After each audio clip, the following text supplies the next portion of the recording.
I'm Destin here, breaking the news. DLC and microtransactions are slowly but surely creeping their way into almost every game we play.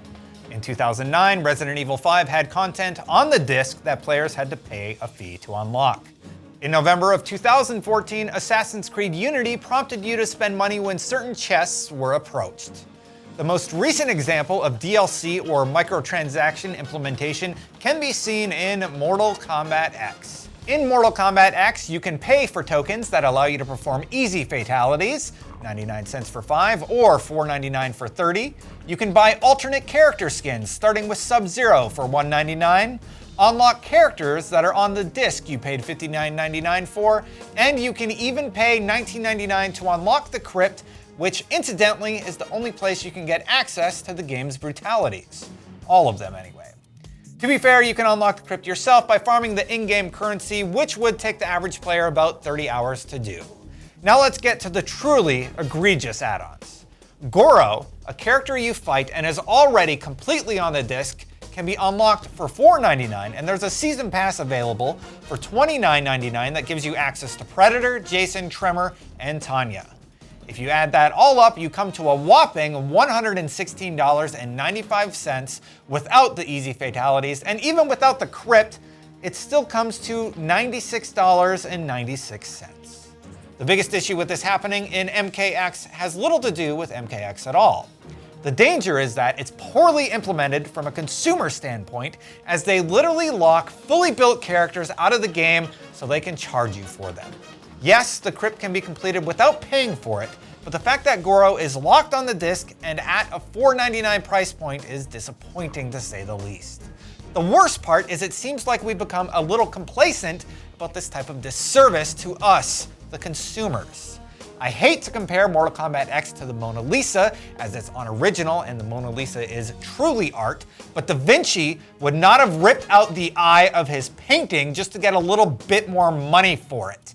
No, because that would have destroyed a piece of art. The biggest problem with this DLC issue, we're falling for it, and the biggest gaming companies in the world know that.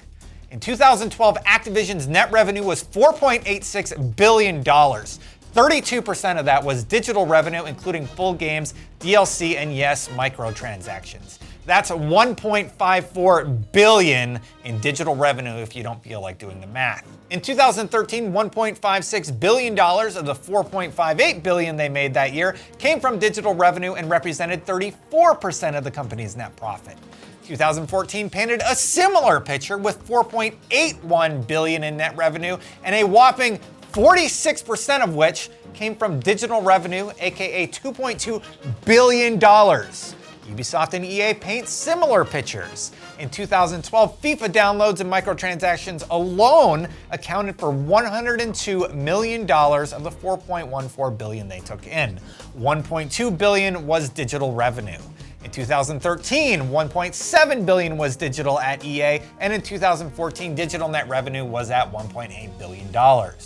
Ubisoft only reports their profits, but in 2012, they saw a whopping 110.8 increase in digital sales in the amount of 80 million euros. 2013 was 148 million euros, and in 2014, they announced that 19% of all sales are digital, and that there was a 32% increase in sales led by digital distribution and sales of additional content, aka items and DLC. So what can you do about this? Publishers and developers, you can start being more responsible. Obviously, you need to make money, but you do not need to make said money by sacrificing your integrity or making bad games.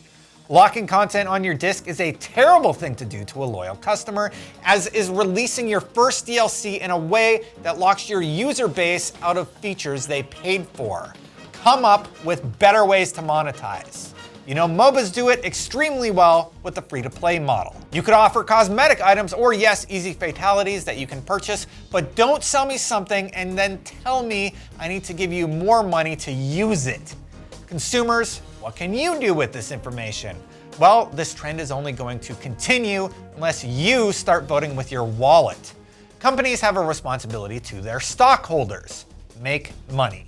And guess what? DLC plus microtransactions are making them a ton of it, We've been falling for it for too long. So from now on, when you see a bad implementation of DLC, don't buy it. It's only gonna get worse if you do, and all the complaining on Twitter or ranting in videos like I am right now will not matter if you keep voting yes with your money. I don't know about you, but I miss the days when I spent money on a product and that product came complete. Thanks for watching. I'm Destin, and that was Breaking the News. Hey, I work at IGN, but these statements and opinions are my own. They don't necessarily reflect IGN's at large. For more of my opinion, find me at youtube.com/thedestinchannel or twitch.tv/thedestinchannel. Thanks for watching.